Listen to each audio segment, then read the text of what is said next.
নজর রাখবো দক্ষিণ চব্বিশ পরগনার দিকে। ডায়মন্ড হারবারের রায়নগর KS পৌর বিদ্যালয়ে বৃষ্টি কমলেও এখনো জল জমে রয়েছে। স্কুল চত্বরে হাঁটু সমান জল জমার পাশাপাশি নোংরা জল ঢুকে পড়েছে ক্লাসরুমেও। এর ফলে ব্যাহত হয়েছে পঠন পাঠন। সামনে পরীক্ষা থাকায় পড়ুয়া, অভিভাবক ও শিক্ষক শিক্ষিকাদের মধ্যে বাড়ছে উদ্বেগ। দ্রুত জল নিষ্কাশনের দাবিতে স্কুল কর্তৃপক্ষ প্রশাসনের দ্বারস্থ হয়েছেন। প্রশাসনের পক্ষ থেকে ব্যবস্থা নেওয়ার আশ্বাস দেওয়া হয়েছে।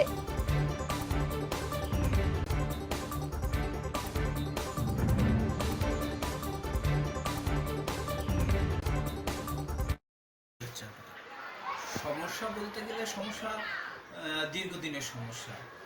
আমাদের বিদ্যালয়ে প্রায়শই জলে ডুবে যায়, জলমগ্ন থাকে। বিগত কয়েক বছর ধরে এই সমস্যার সম্মুখীন আমরা হচ্ছি। অ্যাকচুয়ালি রায়নগরের যে নিকাশি ব্যবস্থা সেটা খুব সঙ্গীন হয়ে পড়েছে, কারণ রায়নগরের সমস্ত জলগুলো এই আমাদের বিদ্যালয়ের উপর দিয়ে চলে আসছে এবং বিদ্যালয়ের ভিতর থেকে তলদেশ থেকেও জল পাস করছে। এর ফলে কি হচ্ছে, বিদ্যালয়ে ঢোকার মুখে এবং প্রাঙ্গণ এবং ক্লাসরুমগুলো জলমগ্ন হয়ে গিয়েছে। ছেলেমেয়েরা ক্লাস করতে পারছে না। সামনে পরীক্ষা আছে, দ্বিতীয় সাময়িক পরীক্ষা রয়েছে, সেখানে আমাদের ছাত্রছাত্রীদের পঠন পাঠনের খুব অসুবিধা হচ্ছে এবং আমাদের ছোট্ট পরিসরে এখানে তাদের অ্যাকোমোডেশনের আমরা ঠিকঠাক ব্যবস্থা করতে পারছি না। সামনে আমাদের পরীক্ষা চলে এসছে, ছেলেমেয়েরা পরীক্ষা কিভাবে দেবে এটা নিয়ে আমরা ভীষণভাবে উদ্বিগ্ন হয়ে রয়েছি। এর আগে আমরা প্রশাসনকে জানিয়েছিলাম, বিগত সময়ে আমাদের এটাকে সমাধানের জন্য রাস্তাটা উঁচু করে দিয়েছিলেন এবং এই যে প্রাঙ্গণটা আছে ঘাসে জল জমি হয়ে আছে ওটাকে ওরা করে দেবেন বলেছিলেন, কিন্তু একটা বাধার সম্মুখীন হয় আমরা পুরোটা কাজটা করতে পারিনি। বছরে আমরা বিদ্যালয়ের পক্ষ থেকে আমরা পৌরসভার ইও স্যারকে লিখিতভাবে আমরা এই বিষয়টা জানিয়েছি যাতে এই সমস্যার সমাধান হয়।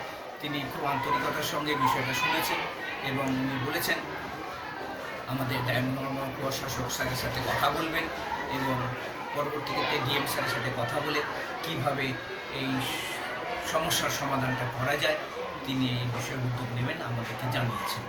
কি সমস্যা হচ্ছে তোমাদের, জোরে বলবে? আমাদের স্কুলে একদম মেন গেট থেকে ঢোকার মুখে একদম জল পড়ে গিয়েছে। ওখান থেকে আসার পথে আমাদের স্কুলের বোর্ড ভিজে যাচ্ছে, আর স্কুলের যে একদম নিচের অংশ, যে ছোটো মাঠ করা বা রাস্তা করা সম্পূর্ণ জলে ডুবে যাচ্ছে।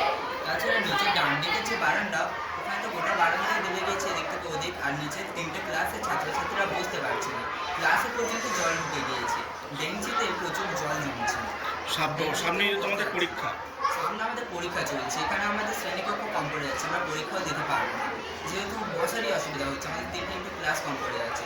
তাছাড়া জলের মধ্যে দিয়ে ড্রেন বা ইত্যাদি জায়গা থেকে সাপ, মাছ ইত্যাদি পোকামাকড় আসছে, যেখানে মশা জমতে পারে। আর সব থেকে ভয় হচ্ছে সাপ আসছে, আমাদের স্কুলের ভিতরেই সাপগুলো হাঁটাচলা